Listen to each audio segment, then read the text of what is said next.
House of Representatives says Nigeria must do everything possible to tackle the problem of insecurity across the country. Chairman House Committee on Defense, Babajimi Benson, stated this on Wednesday during the Joint Committee on Defense, Army, Navy, Air Force screening of the newly appointed service chiefs. Babajimi Benson said the House will give newly appointed service chiefs all the required support in their assignment if they confirm. He said the nominee will be drilled on questions covering a wide range of subjects during the closed-door section. The essence of the framers of our Constitution requiring the service chiefs to be confirmed by the National Assembly is to retrace the supremacy of civil authority over the military in a constitutional democracy. We shall therefore take our role very seriously, and we intend to discharge our responsibility diligently on behalf of Nigerians.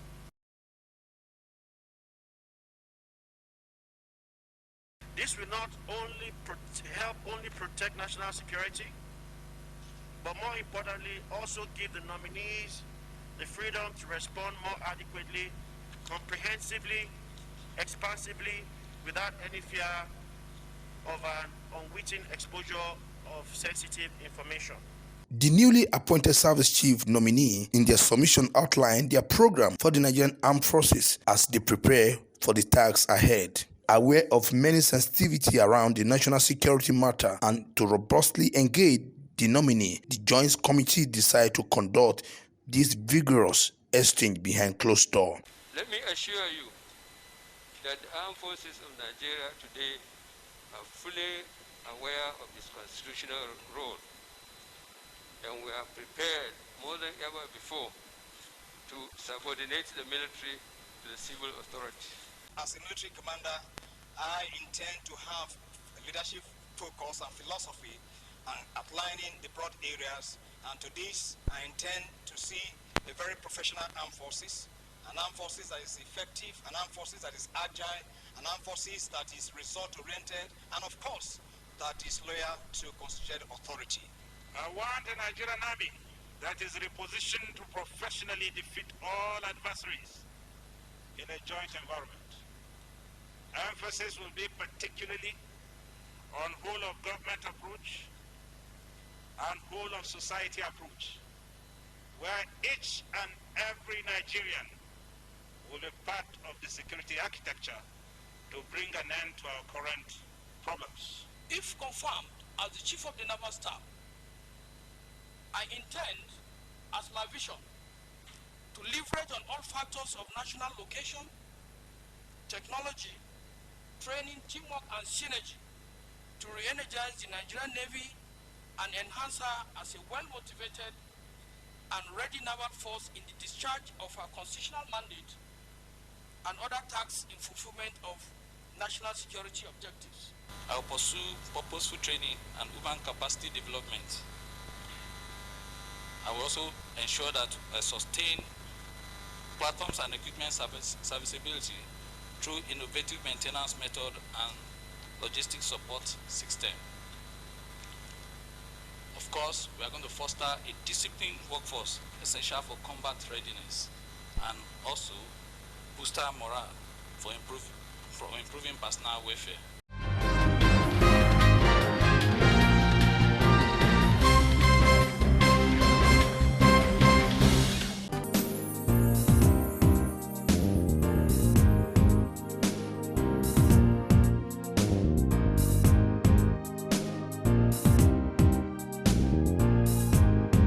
Nigerian Senate has condemned in a strong term the recent adoption of students and teachers from Government Science School, Kagara, Niger State. In a motion debated on the floor of the Senate, lawmakers questioned the competence of the federal government in protecting its citizens. Earlier on Wednesday morning, residents of Niger State and its environment woke up to the news of the adoption of unconfirmed number of students and teachers of the Government Science School, Kagara, Niger State. Moving a motion under the matter of urgent public importance. At Wednesday plenary, Niger's East Senator Sani Musa expressed worry that the armed men who carry out adoption were dressed in military uniforms. He lamented that the Northwest and North Central are bedeviled despite the large number of military dispatched to the region. The senator urged President Muhammadu Buhari to, as a matter of urgency, declare a state of emergency on insecurity, just as he was asked to consider and implement resolution of the Senate ad hoc committee on security challenges in Nigeria. The recent attack and abduction of school children at Government Science School, Kagara, Niger State, is coming on the heels of yet to be resolved Ankara abduction of 300 students which took place at Government Science School, Ankara, Katsina State, Chibok girls in 2014, and abduction of about 100 schoolgirls at Government Girls Science and Technical School, Dapchi, Yobe State in 2018. And concerned that, like the other incidents of school children abduction that took place in Chibok and Dapchi several years back, if no immediate action is taken to rescue Kagara school students, their fate may be sealed in the hands of terrorists. And further worried that Niger, Katsina, and many other states in northwest and north central Nigeria are now bedeviled by bandits' attacks. The bandits kill and kidnap at will. That's why the large deployment of officers and soldiers to the affected areas.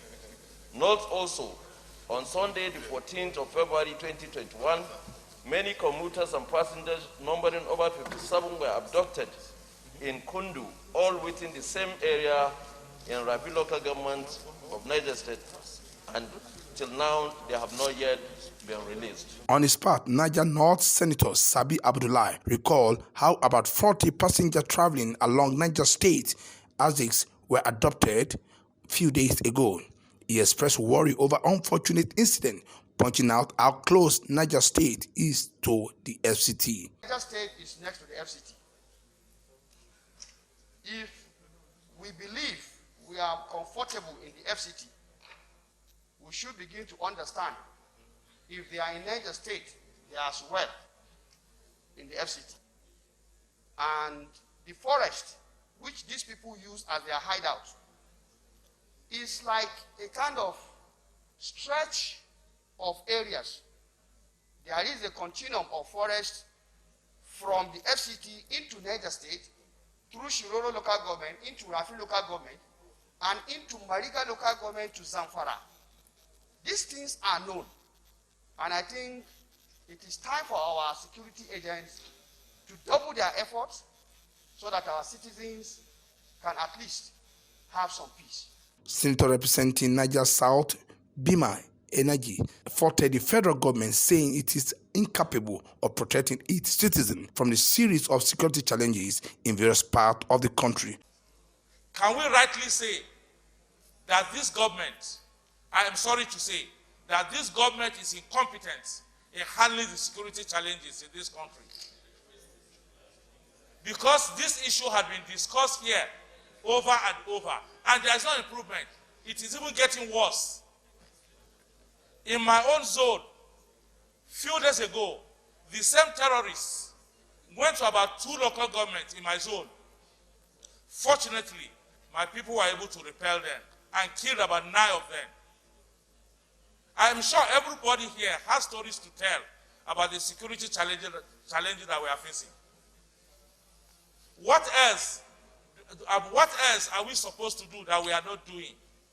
Are we supposed to amend the laws in this country to give every citizen freedom to carry arms? What else are we going to do? Are we going to amend the Nigerian Constitution to give more powers to the governors, who are the chief security officers of their various states? Because our government at the center is showing incompetence in handling security challenges. Let each one of us here imagine that it is his son or his daughter that has been kidnapped. I expect everybody in government to think like that. The president of the Senate, Hamad Lawal, in his ruling, lamented scarce resources security agencies are forced to work with due to non-provision of needed gadgets. I believe that there is need for something new, a different initiative, on especially how to protect our schools. And let me be a little bit clear about the incidents of abducting students from schools. Almost all the incidents of abducting students from schools happen in northern Nigeria. And we all know how much effort our leaders of yesterday, probably right from independence, have worked so hard to ensure that children go to school in northern part of Nigeria. And with incidents like this, we will be reversing all the gains that were made in convincing parents and wards to take their children to school. So there is need for our security agencies and government to ensure that we come up with a strategy of ensuring security in schools. Lawas also talked about the need for the government to come up with a strategy to ensure adequate security in schools. From Abuja, Muyiwa Bamdele reporting.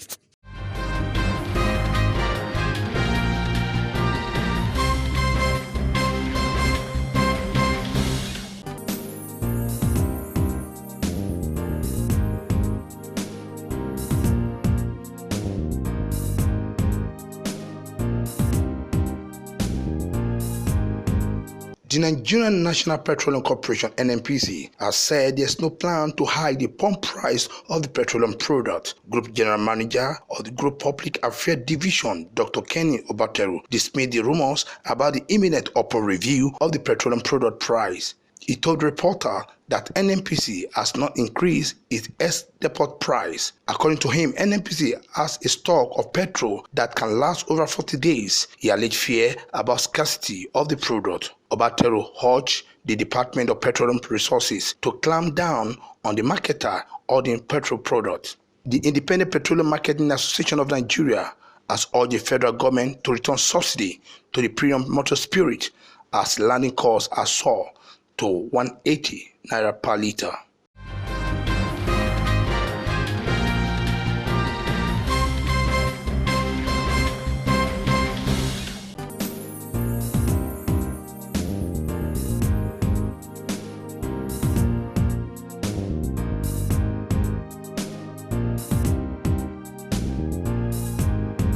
The immediate past president of Senate, Bukola Saraki, says ex-President Goodluck Jonathan has reassured the People Democratic Party (PDP) of his commitment.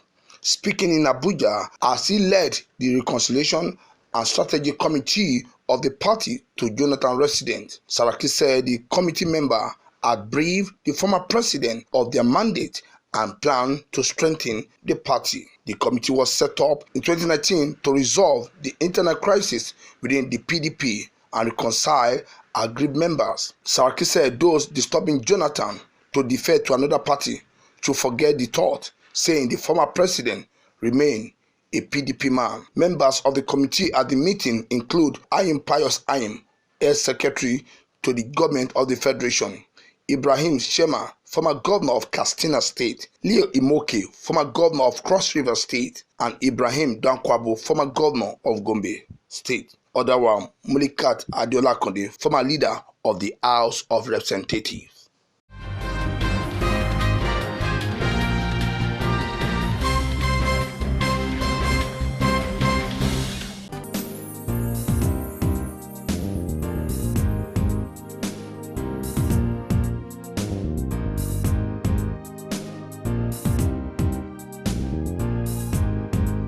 Nigerian Senate says the screening of Abdulrasheed Bawar as substantive chairman of the Anti-Graft Agency (EFCC) will be carried out during plenary session in line with the tradition of the upper chamber.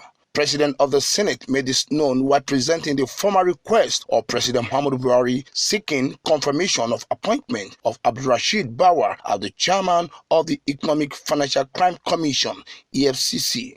According to President Buhari, the request to screen and confirm Bawar's appointment as substantive chairman of the commission was in accordance with EFCC Act of 2004. Bawar, who is 40 years, holds a BSc degree in Economic a master in international affairs and diplomacy, is presently the head of operation of the Commission in Lagos office. Distinguished Senate President, request for confirmation of appointment of Chairman, Economic and Financial Crimes Commission, EFCC.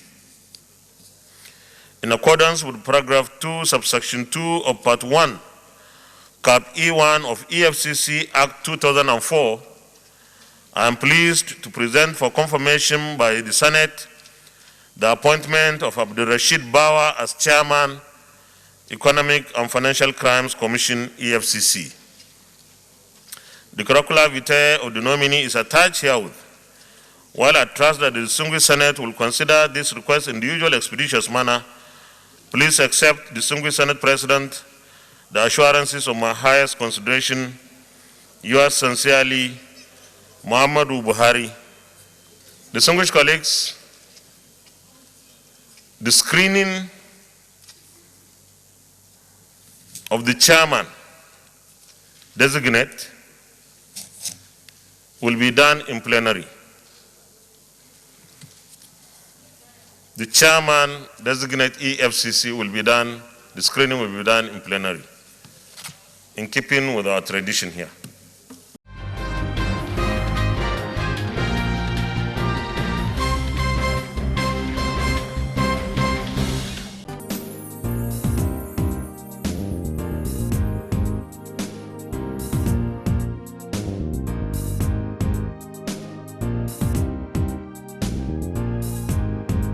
The bill for an act to amend Firearms Act 2004 to provide for the destruction of firearms imported illegally into the country or in the possession of individuals without valid licenses has passed second reading on the floor of the Nigerian Senate. The bill also seeks to impose stiffer penalty for offences in the principal acts. Leading the debate on the bill during the plenary, sponsor of the bill, Kaduna Central Senator Ubasani, stated that the main aim of the proposed amendment is to curtail the proliferation of illegal arms and bring the existing law in line with the global best practices. The lawmaker said the amendment will also effectively address some of the security challenges currently plaguing the country. According to the United Nations Regional Center for Peace and Disarmament in Africa, out of the 500 million weapons that may be circulating in West Africa, 350 million, which represents 70% of such weapons, can be found in Nigeria. The main aim of the proposed amendment is to curtail the proliferation of illegal arms and bring the existing law in line with the global best practices. The amendment will also effectively address some of the security challenges currently plaguing Nigeria. The United Nations Regional Center for Peace and Disarmament in Africa recently reported that the proliferation of illicit small arms and light weapons in Nigeria has reached an alarming proportion. Analysts estimated that out of 500 million weapons that may be circulating in West Africa, 350 million, which represents 70% of such weapons, can be found in Nigeria.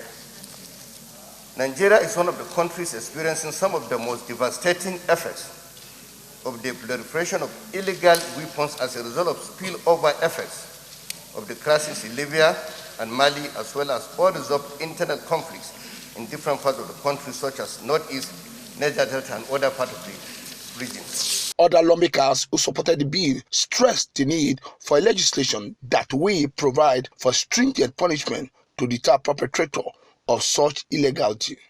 With this amendment, this nation will be able to curb the menace of insecurity that is now the bane of the problems in our country. Mr. President, recently, maybe a few days ago, there was a video that went viral where we found criminal elements opening boxes after boxes of ammunition. And if those ammunition find their way into the system, we will be in serious trouble once again. Mr. President, this sort of amendment is what we need at this particular time to ensure that this country is safe again. However, Mr. President, I will urge that as we go through this, we look at the reasons for which this amendment was not assented to in the 8th Senate, so that we don't make the same mistakes and this amendment is passed. We need this amendment like yesterday. I believe with the passage, we will be able to also work on our insecurity more than ever before. And the security situation would have been far better if we were able to control the proliferation of firearms in the country. This bill, like the sponsor mentioned, was passed in the 8th Senate and National Assembly, but there was no assent. Now that we have brought it back, when it will be referred to the committee, Judiciary, Human Rights and Legal Matters, they should engage with the executive arm of government to see where the issue is, if that has not been done by the sponsor of the bill, so that we be on the same page. But I believe that there is no compromise for stiffer penalties for anyone caught with an illegal arm. The security situation can still be reversed once we continue to remain focused and remain committed. The bill, which was unanimously adopted by the lawmakers, was referred to the Committee on Judiciary, Human Rights and Legal Matters for further legislative input and to report back within 4 weeks